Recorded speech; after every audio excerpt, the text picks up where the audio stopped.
बिस्मिल्लाहिर्रहमानिर्रहीम। मैं हूं असद खरल और आप देख रहे हैं मेरा यूट्यूब चैनल।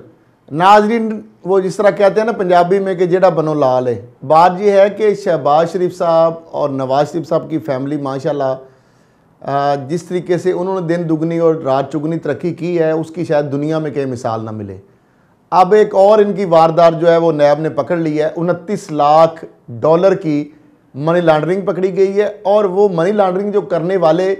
जो 18 अफराद हैं जिनका डाटा इस्तेमाल किया गया, जिनके कवायफ इस्तेमाल किए गए, जिनके शनाख्ती कार्ड इस्तेमाल किए गए, जिनके नाम इस्तेमाल किए गए,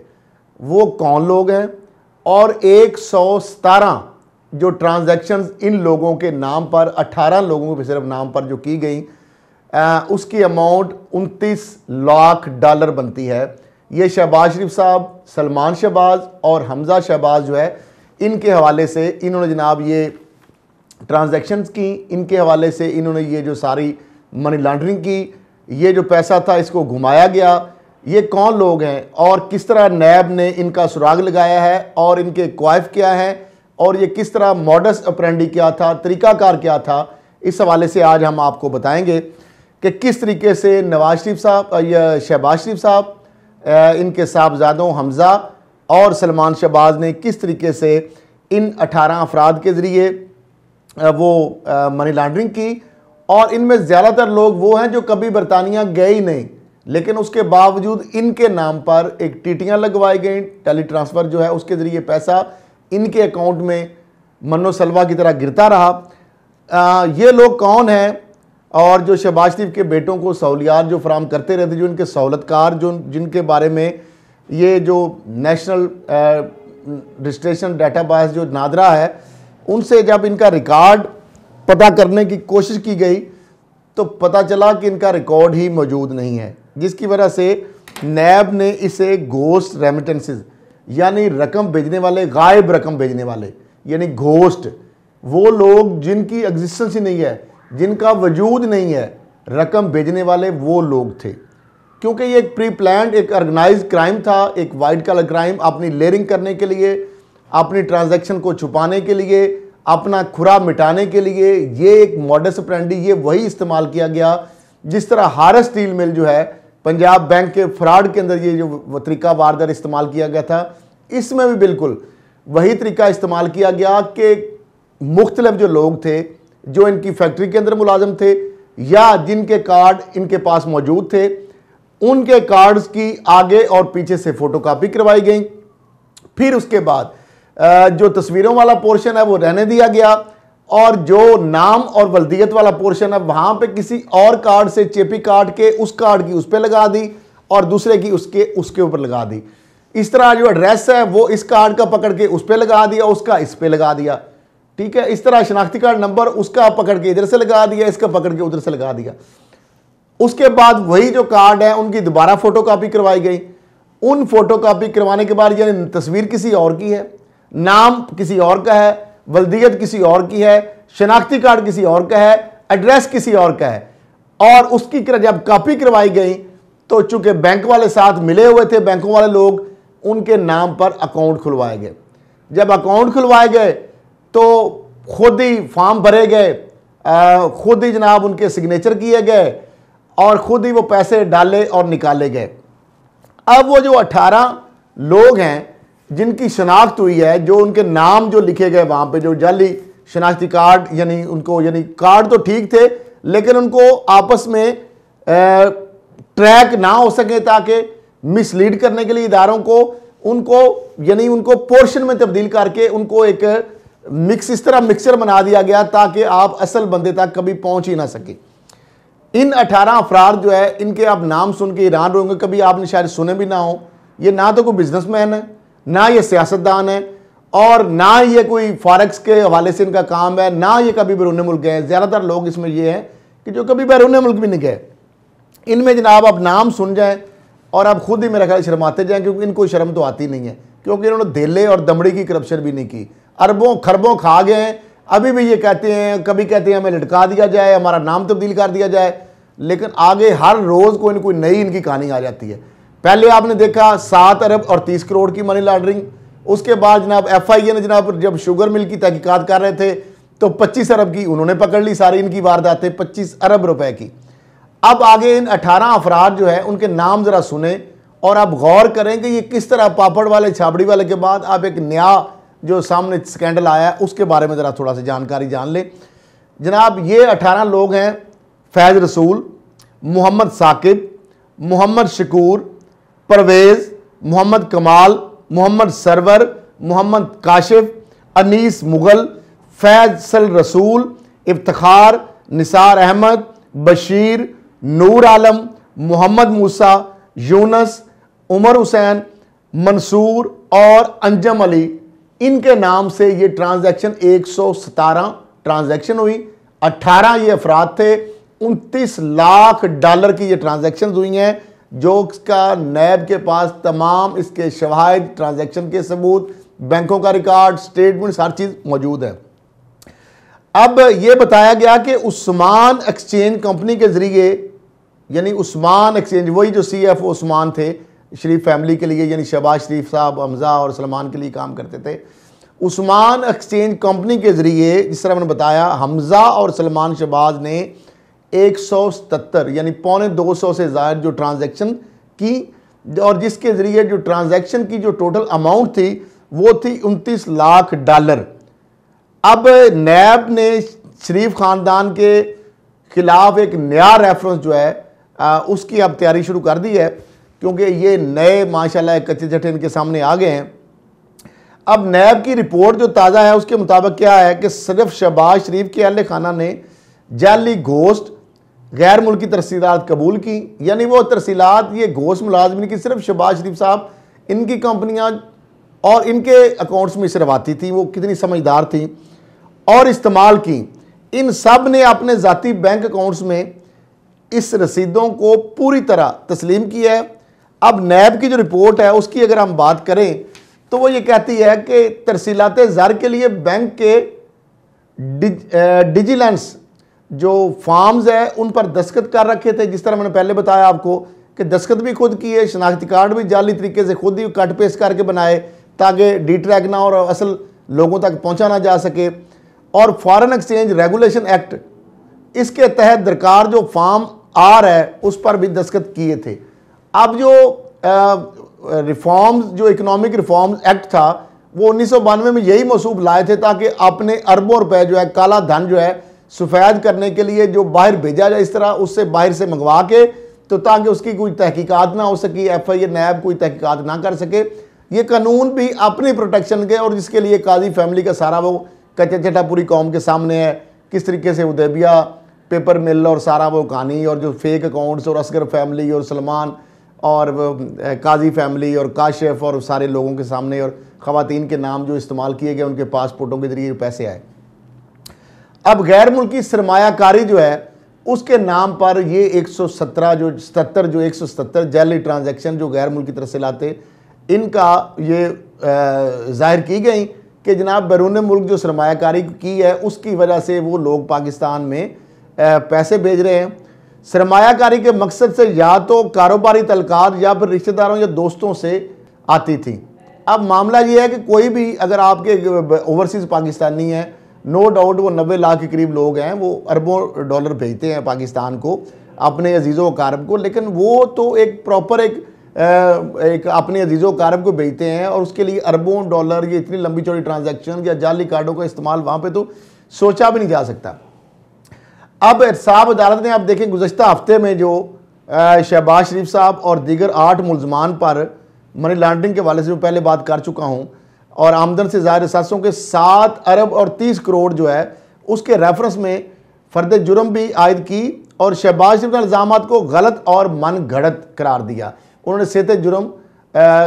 कबूल करने से इनकार कर दिया और इसे मुस्तरद करते हुए कहा कि इन्हें सियासी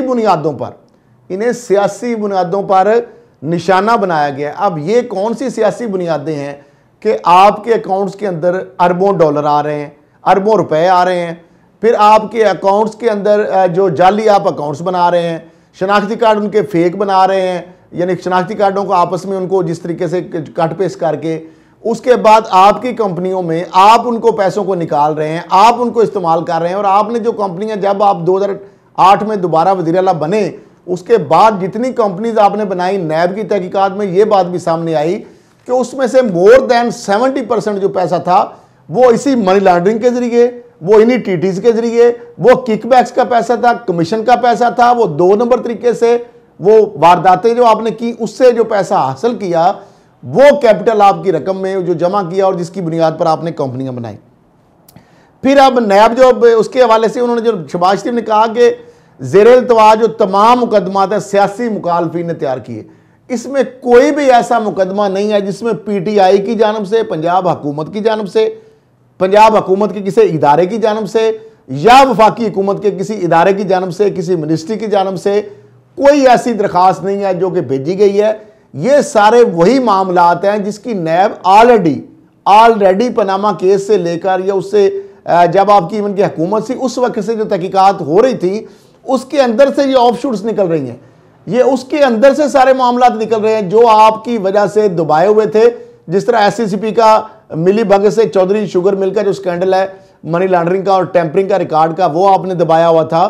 इस तरह पनामा केस के अंदर जो सारी चीज़ें आई वो आपने सारी चीज़ें दबाई हुई थी। जिस तरह जाली ये ट्रांजैक्शंस हो रही थी, जिस तरह ये टीटीज लग रही थी, जिस तरीके से आप मनी लॉन्ड्रिंग कर रहे थे, जिस तरीके से करप्शन और करप्ट प्रैक्टिसेस आप कर रहे थे, किकबैक कमीशन ले रहे थे, ये ठेकों के अंदर और दीगर जो वारदातें आप डाल रहे थे, और इस वजह से जनाब अरबों रुपए आपके अकाउंट्स में आ रहे थे, वो खलाई मखलूक भेज रही थी जिनके नाम और पतों के बारे में भी तस्दीक करें तो आप वहाँ तक पहुँच ही नहीं सकते, क्योंकि आपने बड़ी महारत से काम किया, बड़ी बरीक बीनी से काम किया। फिर अब मामला ये है कि ये जो सारी चीज़ें हो रही हैं, अब ये बताया जाए कि ये जितनी भी नैब आए रोज़ ट्रांजैक्शन दिखाते हैं, हम बात करते हैं प्रोग्रामों के अंदर, शहबाज शरीफ साहब के पास अपॉर्चुनिटी मौजूद होती है, जब भी वो पेशी पे जाते हैं वो बड़ी राम कहानियाँ सुनाते हैं। सवाल उनके ऊपर इल्ज़ाम ये है कि आपने 25 अरब की FIA ने खोज निकाला है कि आपने मनी लॉन्ड्रिंग की और सारा ट्रांजैक्शन का रिकॉर्ड दिखाया। 7 अरब 30 करोड़ की मनी लॉन्ड्रिंग और आमदन से ज़्यादा असासों का नैब ने आपका कच्चा चट्टा खोला।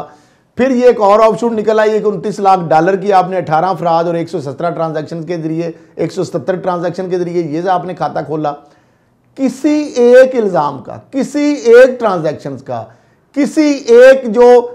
डॉक्यूमेंट्स है, किसी एक बंदे के जो वादा माफ गवाह आपके बने हैं, आपने कोई रिबटल दी हो? आपने कभी ये कहा हो कि आफ्ताब जो वाकई बरतानिया रहता था? आपने कभी कहा हो कि यानी एक एक मुलाजिम जो रमज़ान शुगर मिल का कोई नैब कासद है, कोई वहाँ पे चपड़ासी है, कोई वहाँ पे अकाउंटेंट है, कोई वहाँ पे जनाब छोटे दर्जे का मुलाजिम जिनकी चंद हज़ार तनख्वाह थी,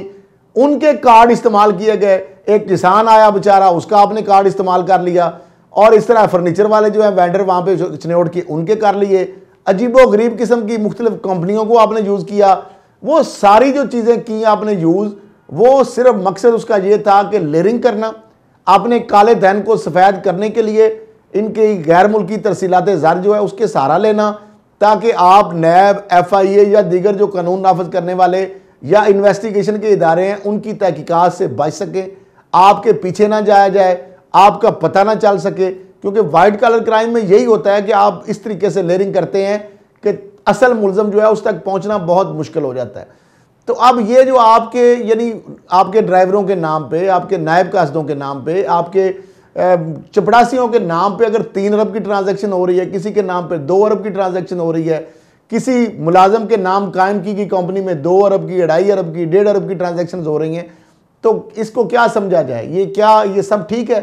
इसमें सियासी इंतकाम कहाँ से आ गया? इसमें अगर आपने अपने घर की खवातीन के नाम पे मनी लॉन्ड्रिंग कर रहे हैं, अगर उनके नाम पे कंपनियां बना रहे हैं, उनके नाम पे ट्रांजैक्शंस कर रहे हैं, तो फिर आप कहते हैं हमारी खवातीन को बीच में आप ले आते हैं। बीच में तो आप खुद लाते हैं, अपने मुलाजमों को, अपनी घरेलू खवातीन को तो आप खुद बीच में लाते हैं। जब बीच में लाएंगे तो ज़ाहिर बात है जब रिकॉर्ड आएगा तो हम तो उसके ऊपर बात करेंगे। अगर आप में इतनी शर्म और हया है और आप में गैरत है, आप खवातीन की कहते नहीं हमारी खवातीन का नाम, तो आपको शर्म आनी चाहिए। आप अपनी वालदा के ऊपर, यानी नवाज शरीफ साहब की वालदा, अल्लाह मतलब उनको और सेहत और लंबी ज़िंदगी दे, शमीम अख्तर साहिबा, उसके नाम पे आपने मनी लॉन्ड्रिंग की है, आपने ट्रांजैक्शन उसके नाम पे की हैं, आपने मरहूमा जो कुलसूम साहिबा उसके नाम पे की हैं, आपने सबिया अब्बास के नाम पे की हैं, आपने नुसरत शहबाज के नाम पे की हैं, आपने राबिया अली के नाम पे की हैं, आपने जवेरिया के नाम पे की हैं। यानी अपनी बेटियों के नाम पे आप कर रहे हैं। आपने मरियम नवाज के नाम पे किए हैं, आपने हसन और हुसैन नवाज के नाम पे किए हैं, हमजा और सलमान शहबाज के नाम पे किए हैं। आप कोई ऐसा नाम बता दें जो कि आपकी फैमिली का वो खवातीन हो, वो मर्द हो, आपने उसके नाम इस्तेमाल नहीं किया। मनी लॉन्ड्रिंग के अंदर आमदन से ज़ायद असासे के जितने मामलात हैं, अब पहले आपने जो 180 एज के ऊपर जो 43 आपके जो लोग हैं, यानी इत्तेफाक फाउंड्री जब थी, इत्तेफाक ग्रुप था, तो वो खाइस्ता खान और जो पेशावर अली के 2 हवाला डीलर है, उनके जरिए आपने मनी लॉन्ड्रिंग की, और पूरी उसकी डिटेल मेरे पास मौजूद है। 1945 से लेकर आज तक की पूरी टैक्स डिटेल मैंने आपके निकाल के रखी हुई है। जो अरबपति आप दादा की पोती हैं, तो वहाँ पे तो 2000, 4000, 5000, 10,000, 20,000 से ज़्यादा आपका कभी टैक्स नहीं रहा। आपकी जो असेस जो वैल्यू है वो बहुत कम थी। वो तो आपने जाके कहीं 93, 40, 94 तक आपके 4,000, 5,000 टैक्स था आपके वालिद साहब का, जो नवाज शरीफ साहब का था। तो आपके जो कमसन भाई हैं वो पैदा होते ही जनाब अरबपति किस तरह बन गए। आपकी भट्टियां थी, आप पूरी दुनिया जानती है, ग्वाल मंडी में रेलवे स्टेशन के साथ जो लोहा जो सारा रेलवे का, वो आपने वहां पे लोगों से जो चोरी लोहा सारा माल हड़प कर दिया। उसके बाद आप मुझे ये बताएं कि आज भी रिकॉर्ड पे चीजें हैं, यानी आपके दादा ने 50-50 हज़ार के कर्जे के लिए, भट्टियों के लिए 2 दरखास्तें आप भी मौजूद हैं आज भी, जो लोन के लिए उन्होंने कहा था। सिर्फ ये है कि उन्होंने अपने बेटों को एक बात समझाई थी कि बेटा लाइनमैन से बना के रखनी है, मीटर रीडर से बना के रखनी है, आपको बिल देने की जरूरत नहीं है, वो फिर रास्ते निकालेंगे, आपने गवर्नमेंट को कुछ नहीं देना। आपने जो बाद ड्रामा करते हैं कि नेशनलाइज जब कर ली भुट्टो ने हमारी, तो उसके बाद ही बड़ा हमें नुकसान हो गया। आपके तो उसमें भी वारे न्यारे हो गए। आपका 1 यूनिट था, आप उसके बाद जब 853 कितना गालबन मिलियन था, वो आपके ऊपर लाइबिलिटी और लोन था। ज़ियाउल हक ने तो ना सिर्फ वो वापस आपको चीजें की, बल्कि वो भी माफ कर दिया, वो राइट ऑफ कर दिया। फिर 1 से 9 बने, 9 से 28 बन गए, 9 से 14, 14 से 28। तो जब भी आपका इक़्तिदार आता था, मुझे ये बताएं कि अब्बास शरीफ है, उसके बच्चे वो गरीब क्यों हैं? आपके जो दादा है, उनके जो बाकी 6 भाई थे, वो जो बशीर, सिराज और बाकी जो रमज़ान जितने भी थे लोग, वो गरीब क्यों हैं? उनके बच्चों के पास क्यों नहीं इतने अरबों रुपए? उनके पास क्यों नहीं इतनी जायदादें? उनके कारोबार क्यों नहीं फलते फूलते?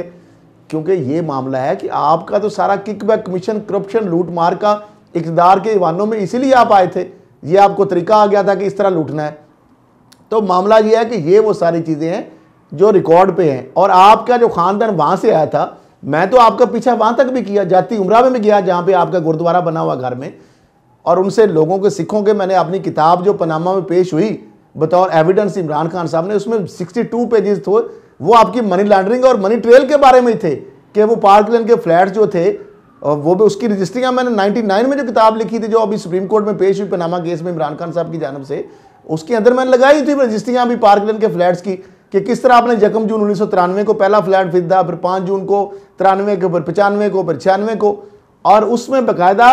12 अगस्त 1998 और 13 अगस्त 1998 को वह लैंड रजिस्ट्री लंदन से वो लिखी थी। उस वक्त मुझे ख्वाब आ गया, कहते कि ये पनामा आएगा, जो 16 साल बाद आया, और उसमें आप तो उसमें मानने के लिए तैयार नहीं थे। आपने कहा 2006 में हमें जनाब, और 2016 में पता नहीं कहाँ कतरियों ने दे दिए। तो मामला ये है कि वो तो 99 की किताब है, उसके अंदर वो सारी चीज़ें मौजूद है, उसके अंदर पूरी मनी ट्रेल मौजूद है, उसमें 43 मेंबर्स ऑफ योर फैमिली, जो सारा ग्रुप था इत्तेफाक, आपके फैमिली के बाकी जो आपके कज़न वगैरह, आपके वालिद के भाई, भांजे, भतीजे, बेटे, बेटियां, उनकी बहुएं, वो सारों के नाम आप मनी लॉन्ड्रिंग करते रहे, वो सारी उसमें चीज़ें मौजूद हैं। तो आप किस तरह ये कहते हैं ये सियासी इंतकाम है? आप लोगों को बेवकूफ़ बनाते हैं। आप समझते हैं लोगों को बेवकूफ़ है, उनको पता नहीं चल रहा कि ये सारी जो सारी वारदातें आपने जो की हैं, ये अब पूरी कौम के सामने आ गया है। आपके बेटों के बारे में जो नवाज शरीफ साहब और इनके जो साथ कई बड़े आजमों तक आपकी जायदादें फैली हुई हैं, चैंडरन जर्सी देख लें, कितनी आपकी कंपनियां उस वक्त भी, वो आपने वारदातें सारी की, और बड़ी डिटाई से आप कहते हैं जनाब ये हैं वो जराए, ये हैं वो जराए, और ये हैं वो सबूत। वो किधर गए? वो असेंबली में जो आप दिखा रहे थे, यानी इतनी अच्छी एक्टिंग कर लेते हैं आप पूरी कौम को इतने कॉन्फिडेंस से बोलते हैं, और आपको ज़रा शर्म नहीं आती। आप 3 दफ़ा वज़ीर आज़म रह रहे हैं, और आप इस तरह ईवान, मतलब पार्लियामेंट के अंदर मुकद्दस ईवान जिसको आप कहते हैं, उस ईवान के अंदर खड़े होके जनाब स्पीकर, ये देखे, ये है वो जराए, आप कागज दिखा रहे हैं और पूरी एक ड्रामा कर रहे हैं, पूरी एक एक्टिंग कर रहे हैं, और इतने नमाग से, इतनी मतलब इत्मीनान से, मतलब इंतहाई शर्म की बात है कि बल्कि इसहाक डार साहब वहां पे शर्मिंदा हो रहे थे कि ये कर क्या रहे हैं, कि मतलब कोई झूठ की भी कोई हद होती है कि उसके भी मतलब, यानी वो वहां पे उसमें देख सकते हैं आप कि जब नवाज शरीफ साहब ये दिखा रहे थे तो वो इसलिए हैरान हो रहे थे कि एक्टिंग, मैं भी बड़ा एक्टर हूं लेकिन वारदातियां हूं, लेकिन जिस तरीके से नवाज शरीफ साहब एक्टिंग कर रहे हैं, मैं तो उसके बारे में इसहाक डार साहब भी नहीं सोच सकते। तो मामला ये है कि ये चीज़ें जो है शहबाज शरीफ साहब, आप ये जो कहेंगे ना सियासी इंतकाम, और मेरे कमरों में जनाब कैमरे लगा दिए, जनाब ये कर दिया, मेरे वॉशरूम में कैमरे लगा दिए, मुझे खाना नीचे दिया जाता है, तो ये सब ड्रामे हैं। अब कौम को पता चल चुका है। आप ये जो वारदातें और कहानियाँ अपनी किससे सुनाते हैं, कारनामे कि मैंने इतने अरब बचा लिया, इतने, कौन सा यार्डस्टिक है, किससे आपने, किसने आपको कहा? आपने मुंह मियाँ मिठू बनते हैं। जब आपको ये चीज़ें कोर्ट में कहने के लिए, इनका जवाब देने के बजाय आप अपनी परफॉर्मेंस गिनना शुरू हो जाते हैं कि जनाब मैंने ये किया, मैंने वो किया, उसकी सजा दी जा रही है। तो भाई इसमें जो भी मुझे बताएं, इसमें कोई अगर कोई गलत चीज़ है, कोई नैब ने पैडिंग की है, नैब ने गलत इल्ज़ाम लगाया है, कोई बैंक अकाउंट गलत मेंशन कर दिया है, कोई ट्रांजैक्शन गलत मेंशन कर दिया है, आपको खाम मनसूब कर दिया है, कोई इन्वॉल्व कर दिया है, कोई आपका तल्लक नहीं बनता, उसको तो क्लैरिफाई आप करते नहीं हैं। आप सिर्फ ड्रामा करते हैं, और ड्रामा करने में तो इसलिए लोग आपको फिर शोबाज कहते हैं। तो वो बैठ के उधर साजिशें कर रहे हैं आपके बड़े भाई साहब, उनके जो बेटे हैं, जिनकी भारत के साथ बहुत सारे बिजनेसमैनों के साथ जो आपस में अलाइंस है, और बड़ा पुराने आपके जो कहानियाँ हैं वो सारी दुनिया जानती है, इदारों के पास सारी चीज़ें मौजूद है।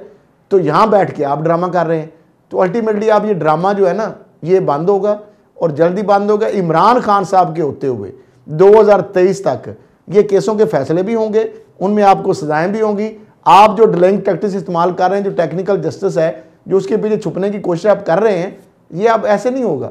अब इनफ इज इनफ। आपके भाई वाला जो 20 साल बाद बिलाखिर वो एलडीए के प्लाटों की बंदर बांट की, वो भी इंक्वायरी, आप मामला बिलाखिर नैब तक थोड़ा बहुत आगे को रिंगा है, उसमें वो पहुंची है डीजी की, नैब की रिपोर्ट सीआईटी के बाद कानूनी जो है राय के लिए। तो अल्टीमेटली अब लॉजिकल एंड तक इंशाल्लाह ये जस्टिस जवेद इकबाल, चेयरमैन नैब, ये जो उनकी मौजूदगी में, और इमरान खान साहब प्राइम मिनिस्टर जो हैं उनकी मौजूदगी में, और चीफ जस्टिस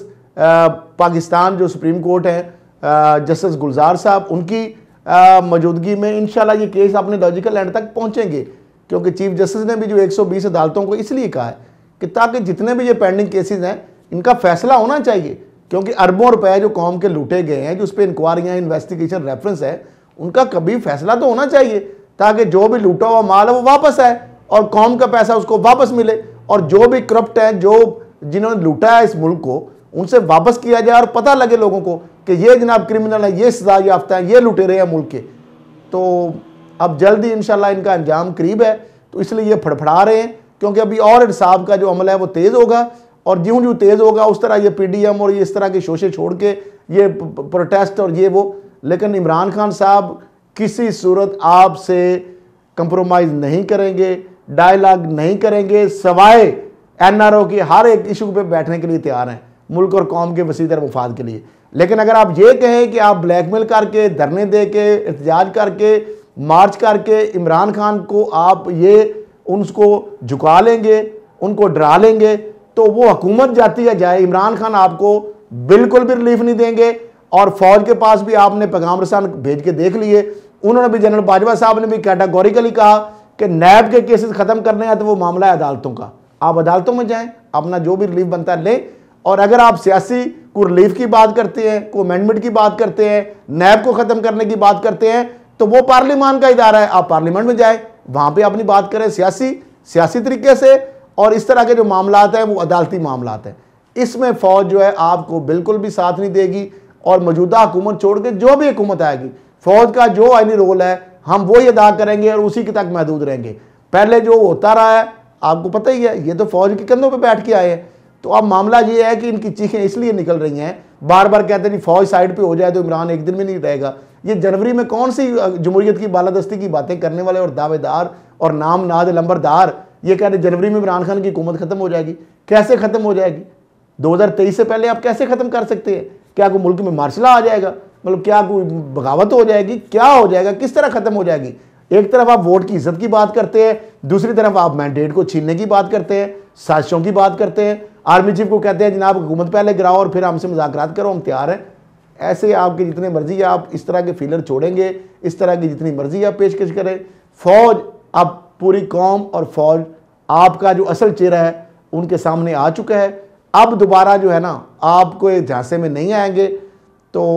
आज के लिए मेरा ख्याल आपकी क्लासिकल जो चित्रौल है ना इतनी काफ़ी है। इसके बाद मज़ीद आपके कच्चे चट्टे खोलते रहेंगे और जो भी मामलात हैं वो आवाम और कौम के सामने रखेंगे इसी तरीके से। अल्लाह हाफिज़।